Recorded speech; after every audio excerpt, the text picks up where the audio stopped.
Hey, this is John Nelson from Elite Level Performance, or ELP, and this is your introduction to self-myofascial release, or foam rolling, or fascia release, or body work. There's a bunch of different names for essentially the same thing. All right. Now, when you're doing this, there's two things that you really need to take into consideration. Okay. You have muscle and you have fascia. And before I dig into those, I'm going to say that there is some conflicting opinions across the industries about what you're actually doing and what is beneficial. Okay. So typically, you're told that foam rolling helps break up adhesions, but then you'll hear other practitioners say that no, that's not the case. And, I think, you can probably get literature to support whatever you want, but I think one of the key things is you need to understand what it is you're addressing and the fact that is movement involved in it, yes or no. And I think that, in my opinion, in 16 years in this industry, I think that is a big component that's left out. All right. I think if you're just rolling around on the foam roller like you're taught in a lot of these certification courses, that's not doing anything. That's not going to bust up adhesions. Just rolling around isn't going to do anything.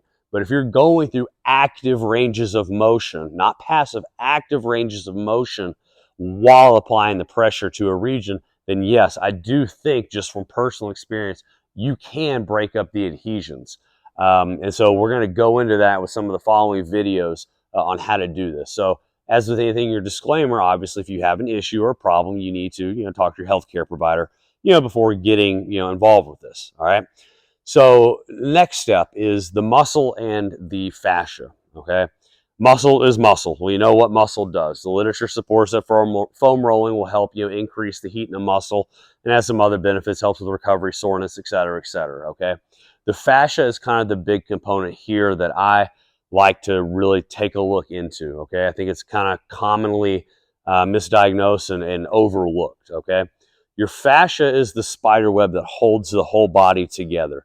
Without your fascia, you'd basically be just a pile of bone and bone and connective tissue with no structural integrity. And the structural integrity is the concept of tensegrity, which you may have heard me talk about some other videos. Tom Myers goes into all this in Anatomy Trains. It's a great resource. Tensegrity is basically the concept of how fascia connects to different points of the body. I like to use a reference of, that's why a spot here could cause pain here. That's not the case, but something here could cause something here, all right? And so that's what tensegrity is all about. And so I do believe that by going through things like foam rolling or using a crossball or trigger point roller, if you like the Theragun, okay, cool, that's great. It's a great tool. I think this is how we actually break adhesions up, okay?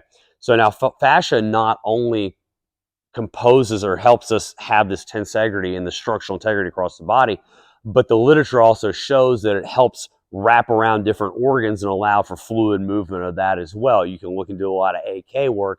Dr. Goodhart talks a lot about that as well. So there's a lot of components to it, which is why I go back to the movement plays a role in this. If you're just rolling around, you're not going to do much, I don't believe. If you actually find the areas that are just kind of gritty and tight and actually go through range of motion, I think based on the way that the muscles contract and relax and that the way that fascia is supposed to move across the body and the way it responds to muscle and to the nervous system, then yes, I do think you'll get some benefit. So find the tender spots and kind of work through them. So a couple key elements on how to do this when we get to the areas. You don't need to spend 20 minutes doing this. So guys that take half an hour to roll out before a workout session, you're kind of wasting your time, okay? I usually cue our athletes or clients, just take 5-10 minutes and just kind of go through some spots. You'll kind of know your spots, okay? But spots do change as you train, as you become more back chain dominant, things like that, all right? Things will change, okay? But you kind of get an idea of where your spots are. You spend a little time on them, go through some good range of motion, open it up a little bit, move on. I think you're going to get more benefit from it than you will negative, all right? There are two areas of the body, though, that I don't really like to dig into, okay? One is going to be the IT band, and that's going to be contrary to popular belief. I'm not a big proponent of digging into the IT band. So this huge band right here, kind of where the glute and the TFL connect, and then it drives straight down, and that huge band right here. So I'm not a huge fan of rolling that out, and I personally believe that the IT band is on the lateral aspect of the body for a reason. I think when we look at proper movement patterns, how the IT band actually helps is like this spring, like this connective tissue rubber band. I think if we start to really dig in there and treat it specifically like a lot of people are taught, I actually think we're going to be creating more of an issue than we are resolving anything or trying to prevent anything. I think you really need to address ultimately, so you have something why IT band syndrome or IT band is tight. I think you need to address other elements of the body. A lot of people want to start up with the glute and the TFL, but I think you actually got to start down on the foot and look at what the arch is doing, look at what your inside ankle bone is doing, and start from there rather than just arbitrarily digging into the IT band. So that's one.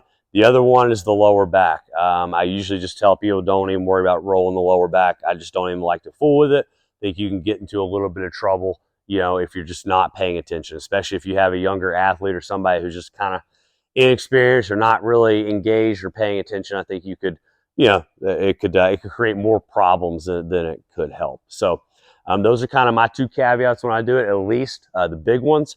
When I get into the upper body, I'll explain a few more things about the bicep tendon and some things to look for. But in general, take a few minutes before your workout, after your workout, whatever you like to do. Get into the areas, go through active ranges of movement, okay? So you got to put pressure on it, go through active ranges of movement in accordance to what that tissue actually does. It's another big thing, what that tissue actually does. Take a few minutes, bust up some of the adhesions, start to open some things up, and go from there. So enjoy the following videos. They'll be short. And as always, if you got any questions, comment below or shoot us an email at info@elitelevelperformance.com. Thanks.